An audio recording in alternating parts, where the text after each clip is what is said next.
Magandang araw mga kababayan, sa video na ito share ko po sa inyo ang isang pamilya na pinuntahan ni Pugong Biyahero na nakatulog lang sa CR.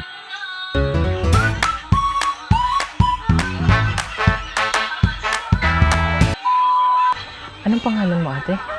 Abulag. Maricel Abulag. Ilang taong ka na? Kain papa, kain taon na. Bata ka pa. Ito yung mga anak mo? Ito. Bakit? Ano nangyari? Wala eh. Tatlo ang anak. Muna mo kahindag, wala naman ni mama. Mga isun, bilin mo. Okay. Wala na kayo, kuhan ba nang kuhan na ko, paangkan na. Iniwan ka? Iniwan ka ng asawa mo? Gano'n, matagal na o bago lang? Tagal na. Mga taon na? Taon na. So ito, tatlong anak mo, dun sa naiwan sa'yo? Isa raw papa. At dito nagtatanong si Sir Paul kung bakit iniwan siya ng kanyang asawa. Sorry na matanong, bakit ka iniwan? Kuhan, wala, sinabot. Hindi kayo walang pinagkaintindihan kung bakit. Sino bumubuhay sa mga anak mo? Ako ramang kuhan ko, manggunan ako. Mandabaw, magpamid. Mag-iskilan akong tatlong.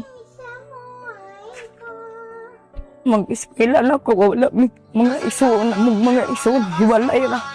Gilik may pang ang tagaan, mag-iso mo. Muna, nilis ang mama. Pagkaon ako, isa kamot. Ako na isa pa na. Magkuhan ko ka ng maguna, manlaba, o sa silingan, palit ang bugas. Ora. At sinabi niya kay Sir Paul na sa CR lang sila natutulog. Dari may matulog sa CRK. Kuhan may sa mga kuhan na mo.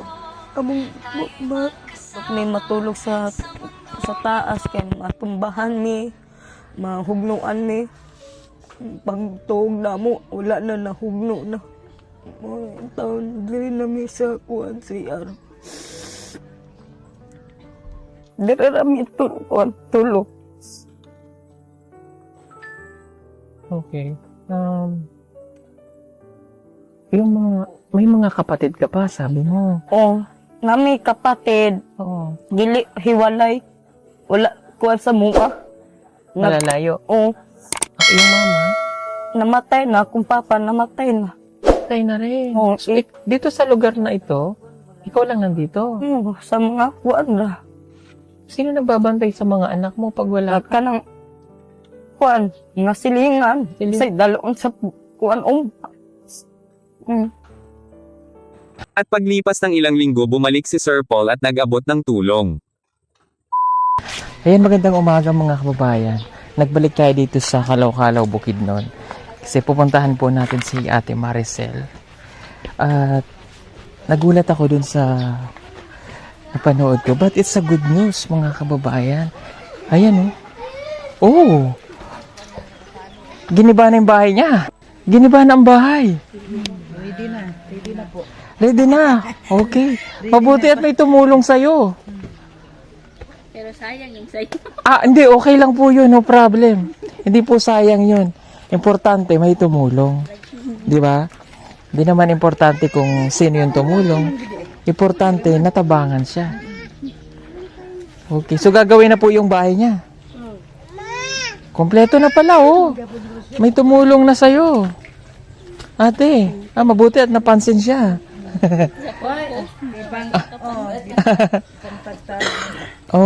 Po, mabuti at sa pamamagitan ng post ko. At dahil sa pamamagitan ng post ni Sir Paul may nagpaabot ng tulong sa mag-ina. Bato po yung gagawin sa kanyang bahay? Semento? Bongga. Bongga, ate. Bongga. At may good news pa kami sa'yo. Alam mo yung good news? Di ko rin alam eh. Baka alam ko. Baka lang. O, pero siyempre yung mga kapitbahay, happy ano? Happy, happy. Happy. Oo. Sobrang happy. Sa bahayan sila natutulog. Oh, at least, 'di ba? Alam niyo po yung good news sa kanya? Hindi. Actually, ang plan namin, syempre taga Davao po kami, ano. Hindi namin siya mapupuntahan agad. Agad.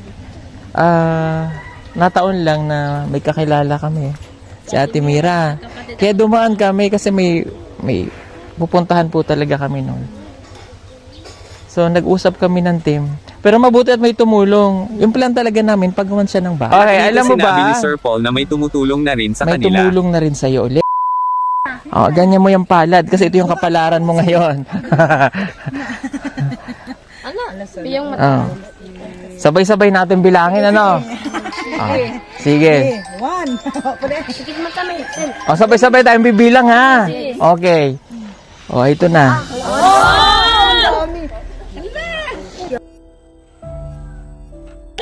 Oh, pero ito dapat ipagninegosyo at gagamitin sa tama, ah. Kasi babalikan ka namin after. Titingnan namin kung ano nangyari sa'yo, ha? Kasi ganun kami pag tumulong eh. Sinusubaybayan pa rin namin. Ha? Okay, ready tayo? Count natin, ha? Okay, sige. 1, 2, 3,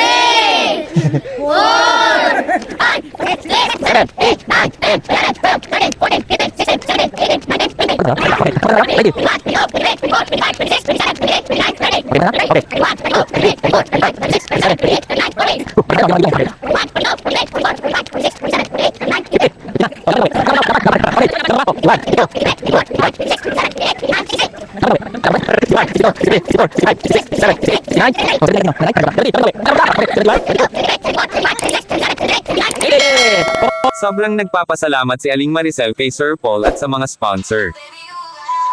Congrats! O, ano masasabi mo? Thank you sa imong pag-anhi dire, kitagaan mi kwarta nimo. Aba, wag ka nang umiyak. Baka mag-violet ka dyan. Oh. Oh, okay lang yan. Salamat. Okay. Opo.